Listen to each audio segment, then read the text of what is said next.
Hello, everybody. I'm a practicing therapist and a doctoral student of psychology. Today, I wanted to talk about something a little bit different. It's a more speculative video based on some things I'm seeing as a therapist, okay? We're going to talk about why men struggle to connect with women, and I'm also going to make one why women struggle to connect with men. Now, a lot of this is going to be more about like couples and relationships. While it probably can apply to folks who are single, it might be a little bit more angled in that direction. But hopefully you can understand some things. These dynamics show up a lot in therapy, so that's my aim today, okay? The first one is that he believes all women are the same. Obviously, I'm not saying all men think this way, but it's pretty common that I see in session where, let's say we have a husband, he believes that his partner is moody because I don't know, maybe she's on her menstrual cycle. And while that could make her have mood swings, that is correct.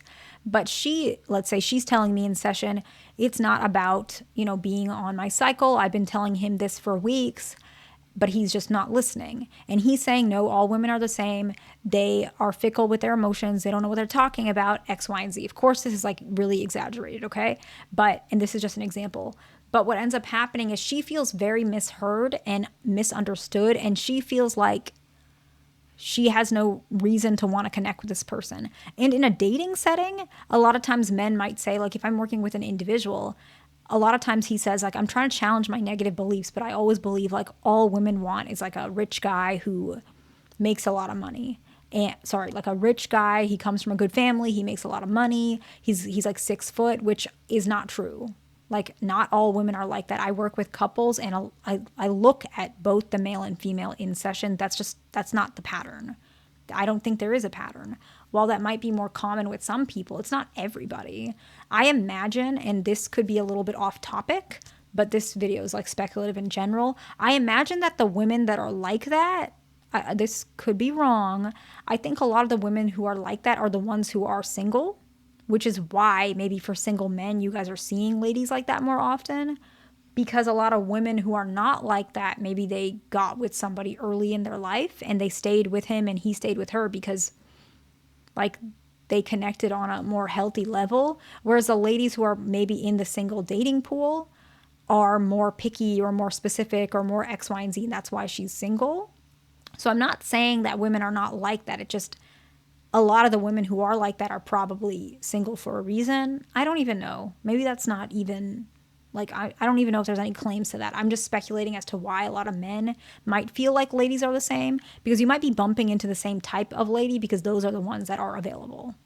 But anyways, a lot of men feel that way. And often when they're in a relationship and that bleeds into the marriage, it might make her feel some type of way. If he thinks, oh, all women know naturally how to take care of a baby. Let's say they just had a baby and it's like, he's like, oh, it's instinctual. And maybe it is, but maybe she's like, I don't know exactly what to do. And I feel frustrated. I feel like I'm not a bad mom. And she's coming into session crying. And he's like, oh, don't worry. All women are the same. You know how to do it. And she really feels naturally like she doesn't, because this happens a lot. She might feel a little dismissed by him, even though he didn't mean it like that. So that's a more softer example. But in general, it can help for men to realize not all women are the same. Everybody's different to some extent. I know a lot of ladies have similar attributes. I'm not denying that. But just, take everything with a grain of salt. Even what I'm saying. I could be wrong about everything in this video. It's possible, okay? The next one is he makes assumptions about her intentions and doesn't trust her explanation. Very similar, okay? I see this in couples sessions a lot, getting better with a lot of my couples, but it's something that happens. She might say, I wanted to bring this up in session. Let's say she brought something up and she's like, I want to tell, our therapist this is what's going on. So she tells me, okay? And he's like, why did you bring that up in this session without talking to me first? You're being manipulative and I don't believe what's happening. And she's like, no, I wasn't being manipulative. I thought that this was what session was. I didn't realize we should have brought things up prior. I should have done that. I'm sorry, right? And then he's like, no, you were trying to do that to corner me. You were trying to make me look bad. And she had no intention of doing that, apologizing, whatever it is. But he's making this assumption about her intention, whereas it's possible she didn't have that intention. And he might be doing that because of his past experiences, but he's bringing that into the marriage. So that's a marriage example. A non-marital example could be that maybe a woman says, hey, I'm not interested, or I'm not ready for a relationship. He thinks, oh, she's lying. She just wants someone who's 6 foot or whatever it is, when in actuality, maybe she's grieving the loss of her father, which is a very traumatic experience for most people, right? And she's actually genuinely saying, I really don't, like, I can't, but he's not trusting that explanation. A lot of men might think what a woman says is not actually what she feels. Some women are like that, but those are more abnormal ladies. A lot of women who are a little bit more level-headed might be a little bit more realistic with their perspective and might communicate a little better. Again, part of the reason why this is happening is, I believe, I could be wrong, a lot of the ladies who are single are probably the ones that had a little bit more struggle in relationships, which is why you might see those abnormal patterns more common in the single dating pool. So I'm not saying what you're saying isn't necessarily accurate, but I feel like it might be a little bit askew based on that. I could be wrong, okay? The next one is holding another woman's past mistakes towards him. So a woman made a mistake towards him and he brings that into the relationship with her, okay? Let's say a man got cheated on in a past relationship, and that's really traumatic. And now he believes that his girlfriend is going to cheat on him, and she's not. Like, she has no intention of doing so. She never has, but he continues to feel like she's going to cheat. And that might create more issues because he might check her phone or might be more paranoid about things. And then she feels like she can never please him or live up to what he's asking for because she doesn't know how to say, hey, I'm not doing something, where she's not even the one who did it from the start, if that makes sense. The next one is he tries to correct her when doing something. He's trying to help her. So he's correcting her, but he's trying to help her. But in actuality, she might actually feel a little bit disrespected and sometimes treated like a child, okay? So this happens on both sides. Sometimes you're doing something and your partner probably knows better, but that's okay, right? It happens all the time. Even I do it in my own relationship, and I try not to, and he does it as well. I tend to be the one that cooks, and he is not the best cook. He's trying, but he's not the best. And he also doesn't know about like ingredients and things like that. I'm making this video before Thanksgiving. And one thing that I'm putting on my menu or our menu, and I'm probably going to post this after Thanksgiving, but just letting you guys know, is I'm going to do just macaroni and cheese, very typical, breadcrumbs on top, whatever. And I wanted to use the elbow macaroni shape because that's like the more common one. And so I said for him to go get macaroni at the store. And I wanted to like really pick on the fact that later he clarified and asked, do you mean elbow macaroni? What's elbow macaroni? How do I get this? Like, where is that? He doesn't know a lot of stuff, and I'm not picking on him. Everyone's different.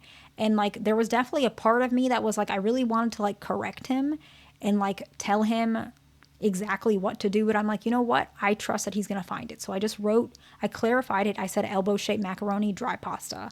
And he took a while, probably longer than I would, to find it, but he did get it and it was fine. So I didn't want to like pick at him. And then similarly, my partner, he works in finance. I'm very picky with like budgets and things like that of myself, but I don't understand the details of finance to the level he does. But sometimes he might try to correct me, but he apologizes or makes sure that he doesn't talk like that to me, because sometimes it makes me feel bad. I don't need to know all the details of everybody's finances. I'm just budgeting my little grocery list here, right? And so sometimes understanding you're trying to help her, and I know that, right? But appreciating that maybe she's just doing it her way, might not be perfect. She's probably doing something a little wrong, and you're probably right. But just let her do it, right? Just like with women too, let him get the elbow macaroni on his time, or maybe he got the wrong one. It's okay. It's still pasta. You can still make macaroni with whatever shape he brought. Okay. Something like that. Just keep that in mind when you're communicating with each other. It's just about respect, right? It works both ways. Okay. The next one is, this is something a lot of men do. Okay. A lot of times, a lot of you guys keep desiring women who are unavailable and who don't want you.